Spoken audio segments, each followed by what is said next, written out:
له دروك نخلوا شويه دومير ونولوا للسي عبد المجيد تبون ونوريكم هنا كما غادي تشوفوا هنايا بان ما هو الدليل على ان عبد المجيد تبون من اصول مغربيه.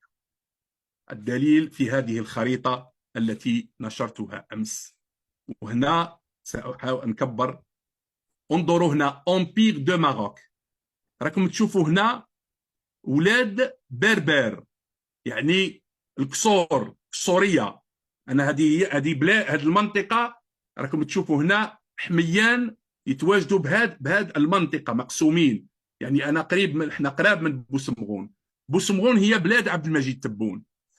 يعني قصور بوسمغون، قصور بوسمغون اللي عندهم الشلحه هي نفسها. يعني الكلام الامازيغيه نتاعهم هي امازيغيه فيجيغ، كما هي معروف وكما هو مؤكد هنا على أن فيجيغ توجد داخل حدود الإمبراطورية المغرب. إذا بوسمغون غادي نعاود ننشر عليكم بعد في الحسابات بار كابتور إكران. بوسمغون التي هي البلدة واللي تنحدر منها عائلة عبد المجيد تبون التي قدمت من توات وسكنت بوسمغون، وبعد سكنوا المشريه، لان في هذا الوقت المشريه كانت مازال ما تبناتش. المشريه اعتقد في 1860 بنات فرنسا اول تكنه باش جمعت القبائل نتاع البدو والرحل اللي محيطه بالمشريه. اذا بوسمغون هنا وين راها تابعه؟ بوسمغون هنا تابعه للامبراطوريه المغرب او الامبراطوريه الشريفه.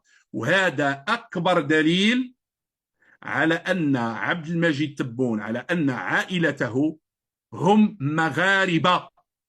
جدودك يا عبد المجيد تبون كانت بايعين سلاطين المغرب. انت العائله نتاعك سكنت بوسمغون وكانت جات من توات. يعني هذه انت لا تنكرها طبعا، هذه حقيقه. لكن نظامك يحاول عبر الدومير وعبر الدبان نتاعهم والاكاذيب نتاعهم يظهروا بان يعني توات كانت علاقتها مع الجزائر وان توات كانت، وهذا كله افتراء وكذب. اليوم انشر عليكم ان بوسمغون، يعني بوسمغون اللي هي حاليا في ولايه البيض، كانت تابعه. وهذه خريطه نتاع الدوله الفرنسيه، خريطه رسميه من عند الدوله الفرنسيه لحدود الجزائر والمغرب. بوسمغون توجد ضمن الاراضي المغربيه، وبالتالي عبد المجيد تبون اللي هو الرئيس المعين من قبل العسكر مغربي 100%. كيفاه؟ كي سي احمد بن بله اللي هو من اصول، من نواحي، من مراكش، من ولاد ناصر، من رحامنا. عبد المجيد تبون هنا فرنسا راها تقول بان بوسمغون اللي تنتمي اليها انت يا عبد المجيد تبون، لانكم انتم قصوريه. يعني كي نقولوا القصوريه يعني اللي سكنوا القصور، قصر بوسمغون. انت مغربي بالدليل القاطع من خلال هذه الخريطه التي نشرتها بتاريخ 18 مارس 2022 وزاره الثقافه الفرنسيه. عبد المجيد تبون، هذه هي اصولك. جيتوا متوات واستقريتوا في بوسمغون، وفرنسا راها تقول باللي بوسمغون هي ارض مغربيه. وهذا الخريطه منشوره عند وزاره الثقافه الفرنسيه. الشيخ بوعمامه من فيجيك، الشيخ بوعمامه مغربي.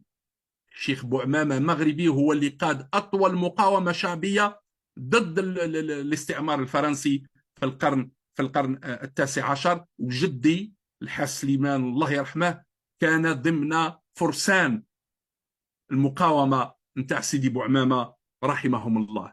اذا هذا التاريخ لا يمكن تغييره ولا يمكن تزويره بحلقه فيها 11 دقيقه تتكلم عن الحدود، ويعني وتجيب بعض القصاصات تردها موراك ما تبينش ميم با وما تقدش ميم با بالترجمه نتاعها وما نعرفوش ميم با المصدر نتاعها، وتحاول انك تغلط الجزائريين. انا جبت لك اليوم دليل من وزاره الثقافه الفرنسيه، هذا الارشيف الرسمي الفرنسي الذي يثبت بان ما قلته يا دومير مجرد ترهات واكاذيب، وتحاول انك تمرر اجندات عصابه العسكر من خلال يعني هذه المنصه اللي خصصتها لك قناه الجزائر الدوليه.